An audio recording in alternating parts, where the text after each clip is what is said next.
Chapter 6. A New Hope, Nier. When E6 finally managed to meet the supposed twins who were experienced with humans, she couldn't help but feel a weak form of resentment towards them almost instinctively, despite having never met or heard anything negative about the duo. Her training and strict programming, however, allowed her to work past the completely irrational negativity that welled up, even though she noted it down for future review. Now the moment of truth as to why she trekked all the way back to the resistance camp, even though she very much disdained leaving the most precious resource on this planet alone with a traitor. Also, she was very curious about learning about humans from their own perspective. Even as one of the operators teased her about being jealous of Jake and they two spending time alone, she fervently denied any such insinuation and refused any data transfers about human mating rituals after one of the scouts offered their own input. "You are the Devola and Popola models that have a prior history working with humans, correct?" she asked the confused twins sitting beside one another in the resistance camp at the repair facility. "Yes." The straight-haired one replied, obviously wondering why an uninjured Yorha model approached them. "As ordered by Commander White, I have been ordered to approach you for the most important mission of your model's life of service."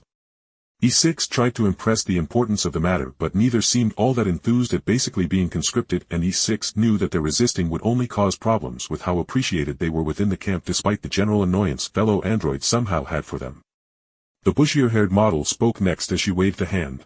"Look, if you need help with an injury or even some special chips, we would be glad to help, but frankly running around with an executioner model just sounds like bad news." E6 grabbed them by their arms and used her superior strength to literally drag the duo deeper into the resistance camp, and when she was sure there was no one around even on her pod's radar, she turned to the now fuming twins who looked ready to fight with their swords in hand. Her pod, despite its monotone voice, was pretty clear in basically calling E6 an idiot for simply dragging them along, but that was the most expedient method. She couldn't help but think frustrated at how things weren't as simple as back on the Yorha station with everyone normally following orders without any fuss.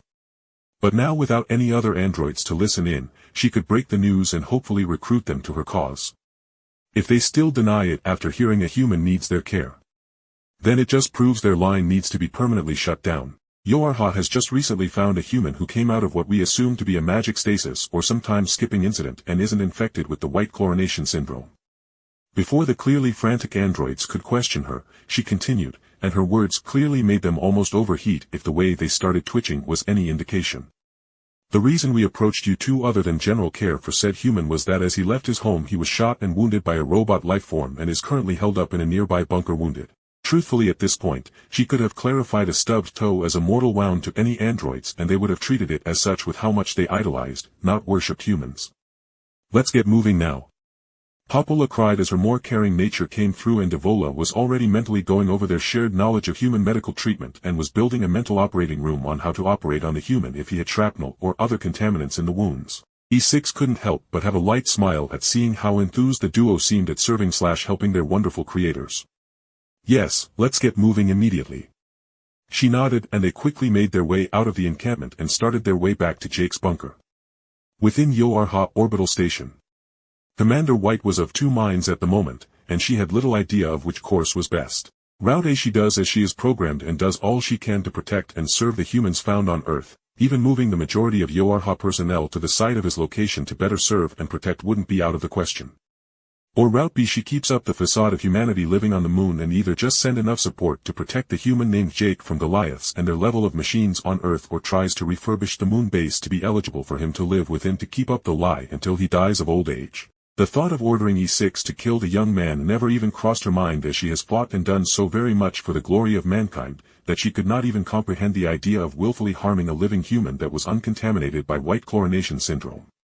In other words, if she was able to get enough samples of his DNA, she would be able to use the few genetic samples she had to make human clones, even if frankly they wouldn't be stable and would have short lives. The most important thing was that the clones could be bred even further to randomize the DNA, and eventually it's highly possible that they could revitalize humanity in a couple of centuries.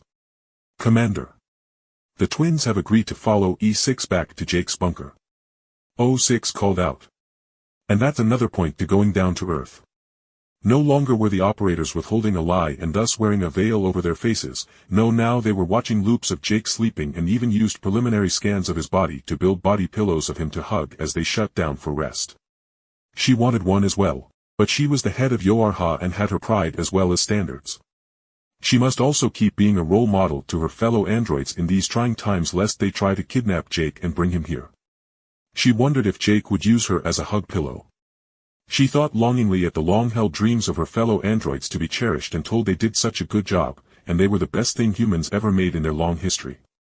Meanwhile, back on Earth where Jake was shot. Fresh human blood.